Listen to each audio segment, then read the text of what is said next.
DD किसान, बदलते भारत की शान।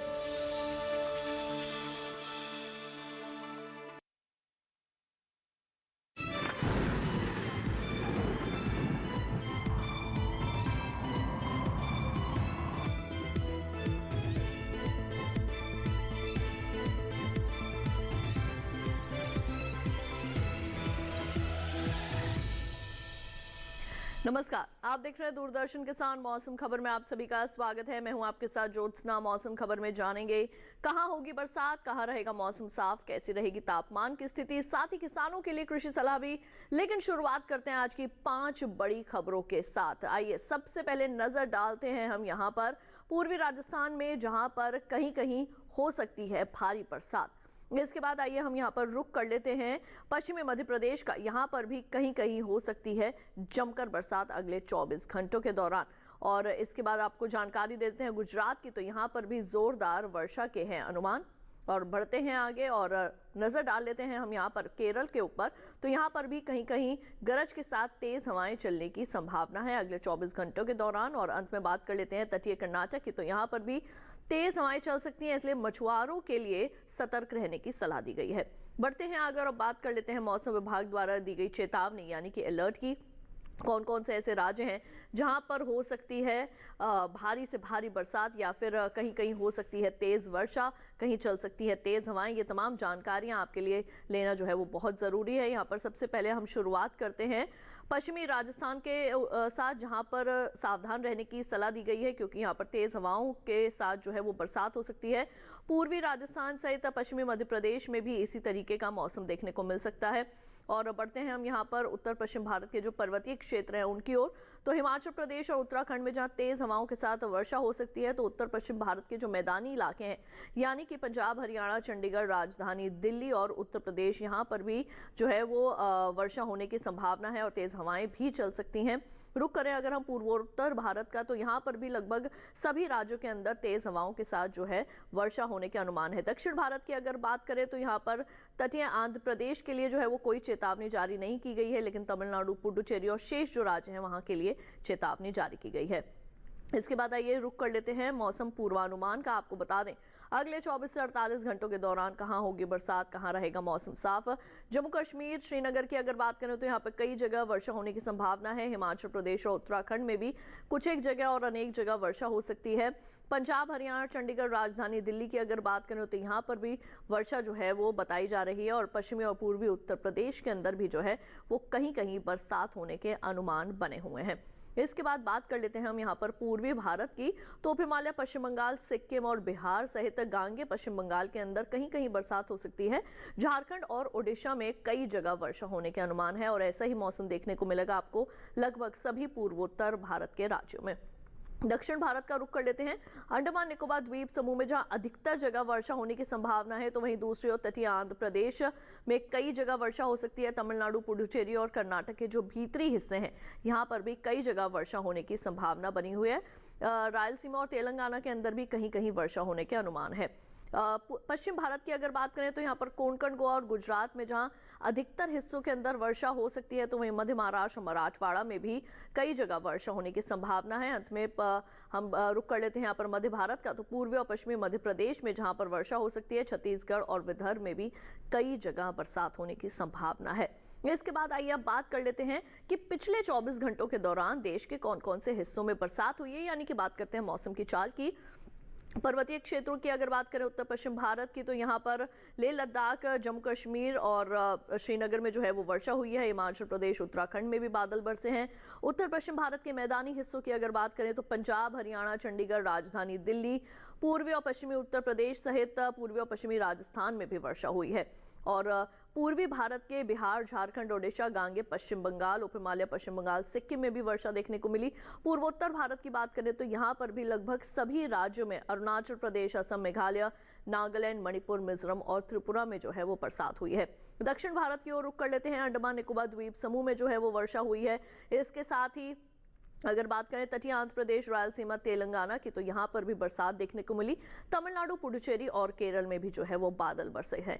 रुक कर लेते हैं यहाँ पर पश्चिम भारत का, तो यहाँ पर पश्चिम भारत के जो राज्य हैं यानी कि कोंकण, गोवा, मध्य महाराष्ट्र और मराठवाड़ा, यहाँ पर भी बादल बरसे हैं। गुजरात में भी जो है वो वर्षा हुई है। अंत में हम जायजा ले लेते हैं मध्य भारत का, तो मध्य प्रदेश, छत्तीसगढ़ और विदर्भ में भी जो है वो बरसात हुई है पिछले 24 घंटों के दौरान। ये हमने आपको जानकारी दी है मौसम की चाल के बारे में, यानी कि पिछले 24 घंटों के दौरान देश में कहां-कहां बरसात हुई है। इसके साथ ही मौसम खबर में वक्त हो चला है एक छोटे से ब्रेक का। जल्द लौटेंगे वापस, कहीं मत जाइए, देखते रहिए दूरदर्शन के साथ।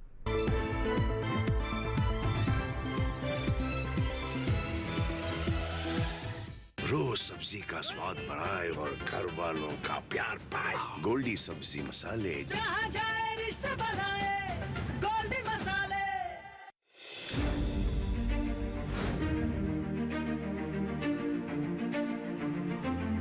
फसलों के भाव से लेकर उनकी आवक तक, पैदावार से लेकर बुआई के क्षेत्रफल तक, आयात से लेकर निर्यात तक, घरेलू से लेकर वैश्विक बाजार तक, मंडियों की सही और ताजा जानकारी पाएं। विशेषज्ञों की राय का लाभ उठाएं। देखिए मंडी खबर सोमवार से शनिवार शाम 5 बजे सिर्फ दूरदर्शन किसान पर।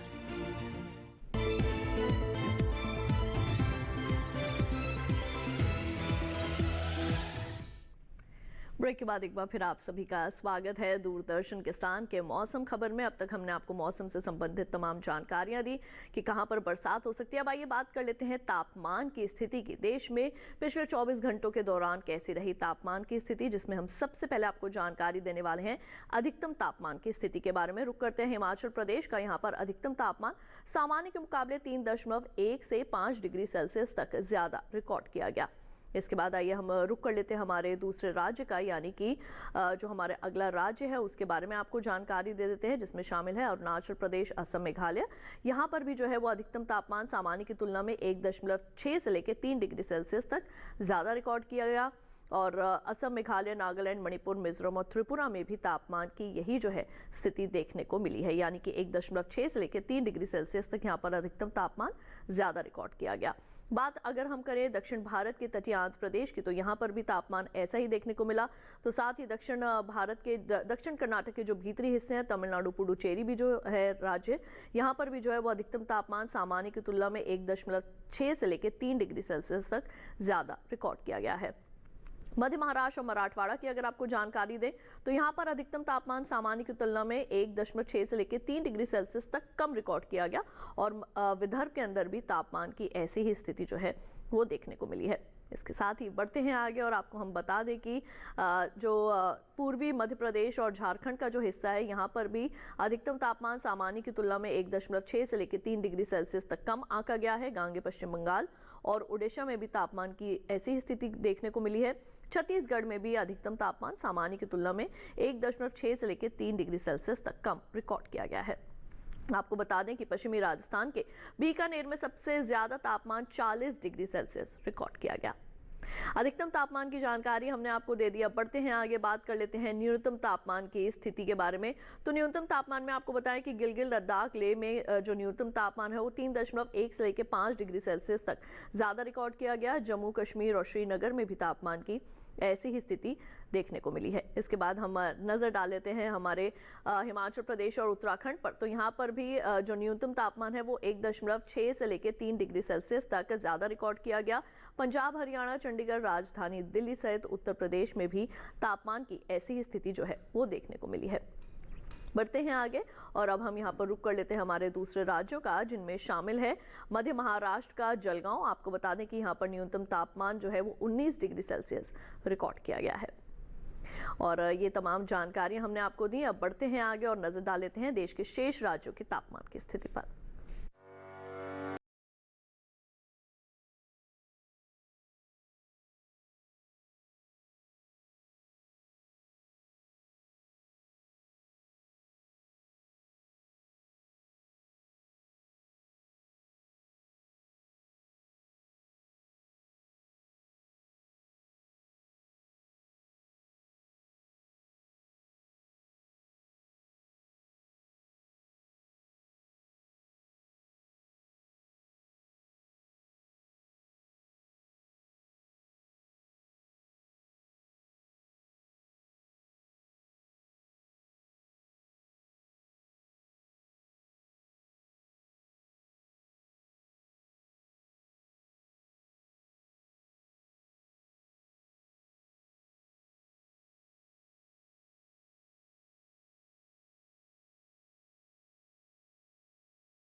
मौसम खबर में वक्त हो चला है एक छोटे से ब्रेक का। जल्द लौटेंगे वापस, कहीं मत जाइए, देखते रहिए दूरदर्शन के साथ।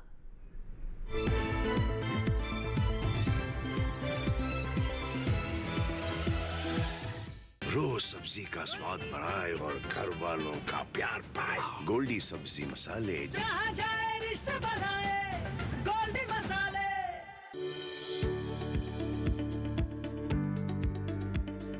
कृषि और पशुपालन है एक दूसरे के पूरक। घर आंगन से लेकर व्यावसायिक फार्म तक,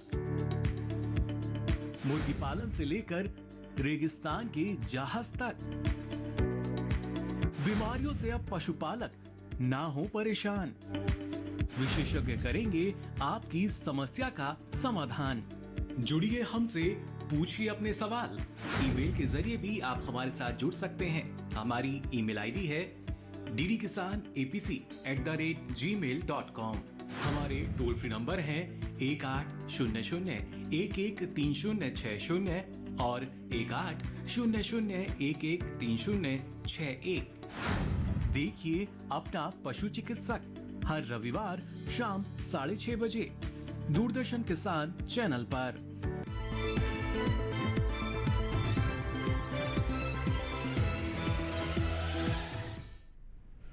ब्रेक के बाद एक बार फिर आप सभी का स्वागत है दूरदर्शन किसान के मौसम खबर में। आइए बढ़ते हैं आगे और अब बात करते हैं वायु गुणवत्ता के बारे में, यानी कि देश के ऐसे कौन कौन से राज्य हैं जहां पर जो है प्रदूषण का स्तर कैसा है, वायु गुणवत्ता सूचकांक इसके बारे में क्या जानकारी देता है। अब आपको बता देते हैं। सबसे पहले शुरुआत करते हैं राजधानी दिल्ली के साथ, जहाँ पर वायु गुणवत्ता सूचकांक जो है 93 जो है वो रिकॉर्ड की गई है और ये एक अच्छी स्थिति में आती है लगातार बरसात के चलते। पुणे की जो है वो 47 रिकॉर्ड की गई है, ये एक बहुत अच्छी स्थिति में आती है, लगातार वर्षा हो रही है जिसके कारण प्रदूषण का स्तर जो है वो कम है। मुंबई में 51 है, यहाँ पर भी महाराष्ट्र में लगातार बरसात हो रही है, वायु गुणवत्ता सूचकांक ने 51 जो है वो रिकॉर्ड किया है। और बात करते हैं कोलकाता की, तो यहाँ पर 83 जो है वो वायु गुणवत्ता सूचकांक के आधार पर जो है वो एयर क्वालिटी रिकॉर्ड की गई है। लखनऊ की 95 जो है वो दर्ज की गई है और ये एक अच्छी स्थिति में जो है वो मानी जाती है। इसके साथ ही आपको बता दें कि हमारा अगला राज्य है पटना और यहाँ पर जो है वो वायु गुणवत्ता सूचकांक के आधार पर एयर क्वालिटी 122 जो है वो मापी गई है, जो एक अच्छी संतोषजनक स्थिति में जो है वो आता है। हैदराबाद की जो है 59 है जो रिकॉर्ड की गई है और ये एक अच्छी स्थिति में आप इसको देख सकते हैं। बात करते हैं अहमदाबाद की, 71 जो है वो यहाँ पर वायु गुणवत्ता सूचकांक के आधार पर जो एयर क्वालिटी है वो रिकॉर्ड की गई है। अब आइए हम बढ़ते हैं आगे मौसम खबर में और आपको बता दें पर्यटन पूर्वानुमान के बारे में, कौन कौन से राज्य हैं जहां पर आप जा सकते हैं। लद्दाख के लेह की अगर बात करें तो अगर आप यहां पर जाते हैं अगले 4 दिनों के दौरान तो यहां पर थोड़ी बदली जो है वो छाई रहेगी। न्यूनतम और अधिकतम तापमान अगर आप देख सकते हैं टीवी स्क्रीन पर अपने, तो अधिकतम तापमान जो है वो चारों ही दिन 30 डिग्री सेल्सियस रिकॉर्ड किया जा सकता है और न्यूनतम तापमान चारों ही दिन जो है वो 13 डिग्री सेल्सियस तक जा सकता है, यानी कि रविवार से लेकर बुधवार तक यहाँ पर चारों ही दिन बदली छाई रहेगी। हिमाचल प्रदेश के मनाली की अगर बात करें तो रविवार से लेके मंगलवार तक यहाँ पर जो है वो बिजली की चमक के साथ जो है वो बरसात हो सकती है और यहाँ पर अधिकतम तापमान रहेगा 26 डिग्री सेल्सियस, न्यूनतम तापमान रहेगा 14 डिग्री सेल्सियस। बुधवार को यहाँ पर जो है थोड़ा मौसम खुल सकता है, यानी कि थोड़ी बहुत बदली जो है वो छाई रह सकती है, लेकिन अधिकतम और न्यूनतम तापमान में किसी तरीके का कोई बदलाव नहीं है, यानी कि 26 और 14 डिग्री सेल्सियस देखा जा सकता है तापमान। उत्तराखंड के मसूरी की अगर यहाँ पर बात करें तो रविवार से लेकर बुधवार तक यहाँ पर चारों ही दिन जो है वो अच्छी बरसात है और चारों ही दिन अधिकतम और न्यूनतम तापमान जो है वो लगभग एक जैसे ही आपको देखने को मिल सकते हैं। रविवार और सोमवार को जहां पर अधिकतम तापमान 21 डिग्री सेल्सियस, न्यूनतम तापमान 17 डिग्री सेल्सियस रिकॉर्ड किया जा सकता है, तो मंगलवार और बुधवार को अधिकतम तापमान 22 डिग्री सेल्सियस और न्यूनतम तापमान एक जैसा ही रहेगा, यानी कि 17 डिग्री सेल्सियस। हरियाणा के कुरुक्षेत्र की अगर आपको जानकारी दें तो रविवार और सोमवार को यहाँ पर 2 दिन जो है वो बरसात हो सकती है। अधिकतम तापमान 32 और 31 डिग्री सेल्सियस तक जा सकता है, न्यूनतम तापमान 26 और 25 डिग्री सेल्सियस रहेगा। मंगलवार और बुधवार को थोड़ा मौसम जो है वो खुल सकता है, बदली छाई रह सकती है, थोड़ी बहुत धूप खिली रहेगी। अधिकतम तापमान 32 डिग्री सेल्सियस, न्यूनतम तापमान जो है वो 25 डिग्री सेल्सियस रिकॉर्ड किया जा सकता है। अगर आपको जानकारी दे पश्चिम बंगाल के जलपाईगुड़ी के बारे में, तो रविवार को जो है यहाँ पर बरसात होगी, अधिकतम तापमान 37, न्यूनतम तापमान 26। सोमवार को थोड़ा मौसम खुल सकता है लेकिन अधिकतम तापमान 36 रहेगा, न्यूनतम तापमान 27 डिग्री सेल्सियस। मंगलवार और बुधवार को दोबारा से जो है वो यहाँ पर बरसात हो सकती है अधिकतम तापमान 34 और 33 रह सकता है। न्यूनतम तापमान जो है 26 और 25 डिग्री सेल्सियस यहाँ पर रिकॉर्ड किया जा सकता है। इसके बाद बात कर लेते हैं ओडिशा के पुरी की। रविवार को जहां यहां पर थोड़ी बहुत बदली छाई रहेगी। अधिकतम तापमान 32 डिग्री सेल्सियस, न्यूनतम तापमान 27 डिग्री सेल्सियस रहेगा। सोमवार को यहां पर बरसात हो सकती है। अधिकतम तापमान 33 डिग्री सेल्सियस, न्यूनतम तापमान 27। मंगलवार को एक बार फिर से यहां पर थोड़ा मौसम खुलेगा। अधिकतम तापमान 32, न्यूनतम 25 और बुधवार को फिर से यहां पर जो है वो थोड़ी बहुत बरसात हो सकती है। अधिकतम तापमान 31, न्यूनतम तापमान 25 डिग्री सेल्सियस रिकॉर्ड किया जा सकता है। नागालैंड के कोहिमा की अगर बात करें, चारों ही दिन यहाँ पर बरसात है और अधिकतम तापमान रविवार को जहाँ 24 और न्यूनतम 18 डिग्री सेल्सियस रहेगा, तो वहीं सोमवार से लेकर बुधवार तक अधिकतम तापमान 23 डिग्री सेल्सियस रिकॉर्ड किया जा सकता है और न्यूनतम तापमान 17 डिग्री सेल्सियस रिकॉर्ड किया जा सकता है। ये हम आपको जानकारी दे रहे हैं पर्यटन पूर्वानुमान के बारे में, यानी कि आप कहां-कहां जा सकते हैं और वहां का मौसम कैसा रहेगा। केरल के कोट्टायम की अगर बात करें तो यहां पर अधिकतम तापमान जो है रविवार को रहेगा 30 डिग्री सेल्सियस, न्यूनतम रहेगा 24 डिग्री सेल्सियस। बरसात होगी और अगले सोमवार से लेकर बुधवार तक यहां पे तीनों ही दिन वर्षा हो सकती है। अधिकतम तापमान जो है वो 32 डिग्री सेल्सियस तीनों दिन रिकॉर्ड किया जा सकता है और न्यूनतम तापमान रिकॉर्ड किया जा सकता है 25 डिग्री सेल्सियस। बढ़ते हैं आगे और अब आपको जानकारी दे देते हैं हमारे अन्य शहर तमिलनाडु के तिरुचिरापल्ली के बारे में।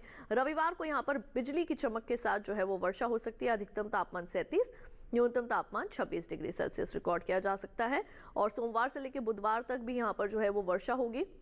अधिकतम तापमान लगातार जो है वो एक जैसे ही बने हुए हैं, यानी कि 37 डिग्री सेल्सियस। न्यूनतम तापमान सोमवार से लेकर बुधवार तक रहेगा 27 डिग्री सेल्सियस। और इसके साथ ही अब आइए बढ़ते हैं आगे। अब बात कर लेते हैं खेती किसानी के बारे में। किसान भाइयों बहनों, इस वक्त हमारे खेतों के अंदर जो फसलें लगी हैं उनके अंदर रोगों और कीटों का प्रकोप हो सकता है और इस प्रकोप को बचाने के लिए कृषि विशेषज्ञों की सलाह के मुताबिक आप कौन कौन से जो है वो उपाय कर सकते हैं और खासकर हमारे पंजाब और हरियाणा के किसानों के लिए क्या है विशेषज्ञों की राय, जानते हैं इस खास रिपोर्ट में। पश्चिमी पंजाब के किसान इस समय आलू की अगेती किस्मों की बुआई कर लें। इसके साथ ही यहाँ कपास को सफेद मक्खी के प्रकोप से बचाएं।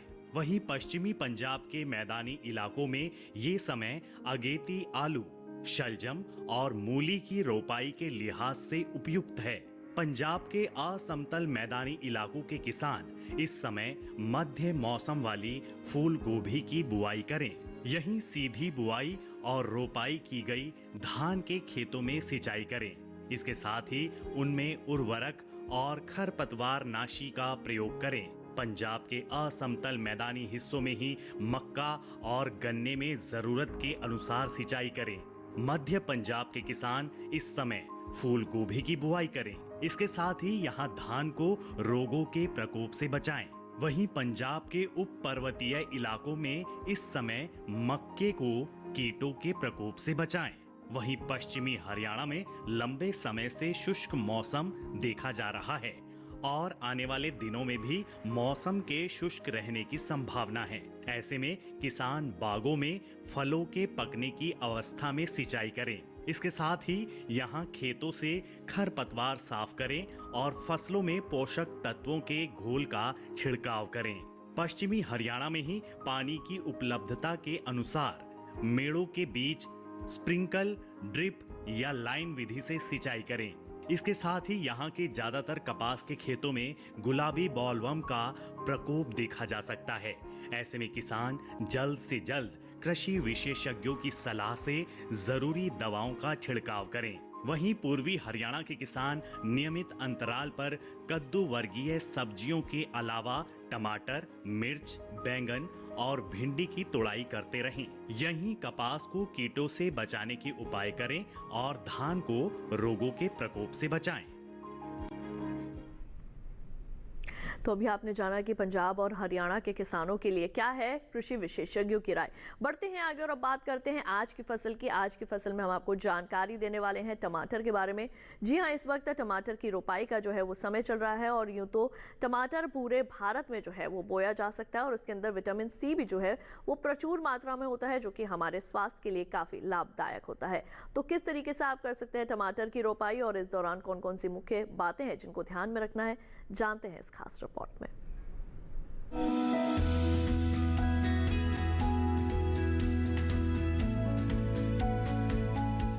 टमाटर के लिए जीवांश वाली बलुई दोमट और दोमट मिट्टी इसके लिए ज्यादा उपयुक्त होती है। 1 हेक्टेयर बुआई के लिए सामान्य किस्म का 400 से 500 ग्राम बीज चाहिए, जबकि संकर किस्म का 150 से 200 ग्राम बीज ही पर्याप्त होगा। जिन किसानों की पौध तैयार हो गई है वो अब इसकी रुपाई कर ले। रुपाई के लिए खेत को अच्छी तरह जोतकर मिट्टी को भुरभुरा बना ले और क्यारियां तैयार कर ले। हर क्यारी 0.75 मीटर चौड़ी और जरूरत के हिसाब से 5 से 10 मीटर लंबी हो सकती है। ध्यान रहे कि सीमित बढ़वार वाली फसल के लिए कतार से कतार के बीच की दूरी 60 सेंटीमीटर और पौध से पौध की दूरी 45 सेंटीमीटर होनी चाहिए, जबकि असीमित बढ़वार वाली फसलों में कतार से कतार की दूरी 75 सेंटीमीटर और पौध से पौध के बीच की दूरी 50 सेंटीमीटर होनी चाहिए। रुपाई दोपहर बाद करना ज्यादा बेहतर रहेगा। रुपाई के तुरंत बाद जरूरत हो तो हल्की सिंचाई कर दे। बाद में जब भी आवश्यक हो तो पानी देते रहे। खरपतवार नियंत्रण के लिए समय समय पर निराई गुड़ाई करते रहे। टमाटर में कई तरह की बीमारियां भी लग सकती है। झुलसा रोग में पुरानी पत्तियां पीली हो जाती है। टमाटर की फसल में विषाणु से फैलने वाला मौजिक रोग भी खतरनाक है। इसमें पत्तियां सिकुड़ जाती हैं और पौधों की बढ़वार रुक जाती है। रोकथाम के लिए सिकुड़ी पत्तियों को उखाड़ कर जला दे। टमाटर में पत्ती, तना और फल भेदक कीट लगते हैं। इससे ग्रसित पत्तियां गिर जाती हैं। रोकथाम के लिए विशेषज्ञों की सलाह पर उचित दवाओं का छिड़काव करें। तो अभी आपने टमाटर की रोपाई से संबंधित तमाम विशेष जानकारियां हासिल की। इसके साथ ही आपको बता दें, अगर आप मौसम खबर को दोबारा देखना चाहते हैं तो टीवी स्क्रीन पर दिखाए जा रहे QR कोड को स्कैन कीजिए। इससे आप सीधे हमारे YouTube चैनल की ओर चले जाएंगे और वहां जाकर आप ले सकते हैं मौसम का हाल मौसम खबर के साथ। तो आज के लिए मौसम खबर में बस इतना ही। उम्मीद है मौसम खबर से आप सभी को मदद मिल रही होगी। मौसम का ताज़ा हाल और कृषि सलाह लेकर फिर होंगे हाजिर। देखते रहिए दूरदर्शन किसान और मुझे दीजिए इजाजत। नमस्कार।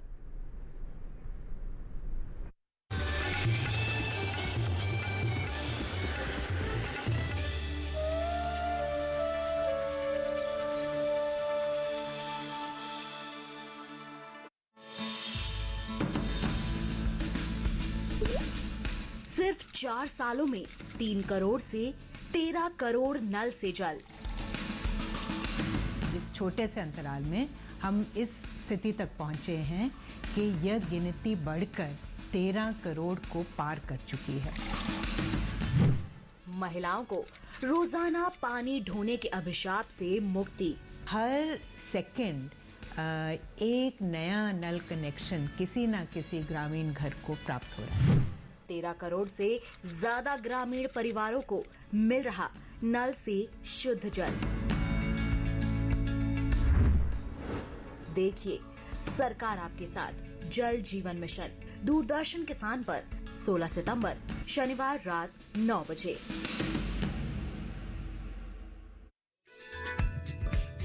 कृषि स्टार्टअप के सफर में हम आप पहुंचे हैं मुजफ्फरनगर। आज यहाँ हम आपकी मुलाकात कराने जा रहे हैं माधव सैनी से, जो कि मिट्टी की सेहत अच्छी रहे उसके लिए काम कर रहे हैं। वर्मी कंपोस्ट मेरा लगभग 4 साल से चला रहा हूँ मैं। 35% सब्सिडी थी मुझे, जो मेरी 5,16,000 रुपये मेरी सब्सिडी आई है। 2-2.5 लाख पर ईयर आराम से बच जाता। देखिए कृषि स्टार्टअप इस शनिवार रात 9:30 बजे और पुनः प्रसारण सोमवार शाम 4 बजे सिर्फ डीडी किसान पर। सीखो भविष्य नए भारत का। पब्लिक बोलते हैं रोटी कपड़ा मकान, ये इम्पोर्टेंट है जीने के लिए। Without electricity nothing is possible. बचपन से आपने स्पार्क देखा था, तो स्पार्क इलेक्ट्रिक, फिर बस वो उसको वहाँ से वो स्पार्क मिला और वो बन गया। जिस तरीके से हमारी जिंदगी आसान हो गई है टेक्नोलॉजी की बदौलत से, जिस तरह से आज हम पूरी दुनिया से कनेक्ट कर सकते हैं, जो देन है वो इलेक्ट्रिकल इंजीनियरिंग से ही उसकी शुरुआत हुई है। तो इलेक्ट्रिकल के बिना आप सोच भी नहीं सकते। मैं तो बोलता हूँ C++, जावा और मशीन लर्निंग ये करेंगे तो आपको कोई रोक नहीं सकता। पॉजिटिव अप्रोच जो है लाइफ में वो रखनी जरूरी है, फिर बस आगे बढ़ते जाओ और उसके बाद नेवर लुकिंग बैक है। देखिए सीखो प्रत्येक रविवार रात 8 बजे सिर्फ डीडी नेशनल पर। देश का पहला चैनल, देश का अपना चैनल।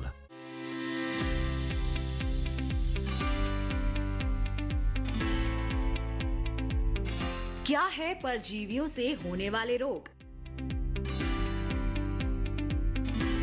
कैसे उत्पादन क्षमता और पशुओं के स्वास्थ्य पर पड़ता है इनका प्रभाव? कौन है ये परजीवी और क्या है इनका निवारण? जानने के लिए देखिए अपना पशु चिकित्सक में परजीवियों की समस्या, कारण और निवारण इस रविवार शाम 6:30 बजे सिर्फ दूरदर्शन किसान पर।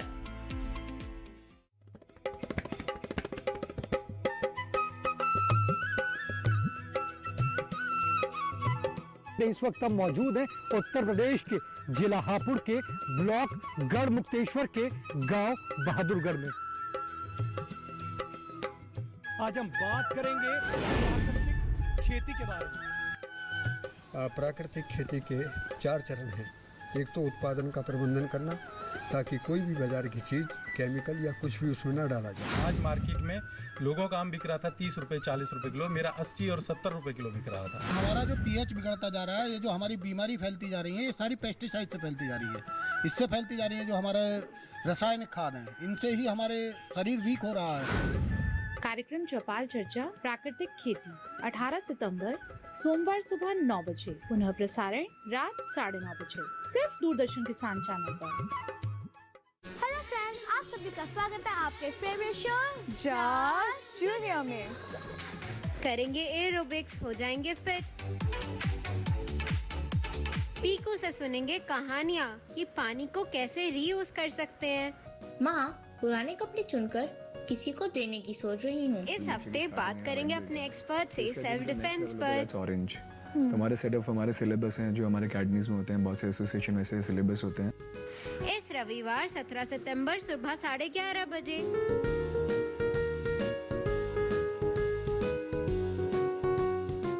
सिर्फ डीडी नेशनल पर, देश का पहला चैनल, देश का अपना चैनल।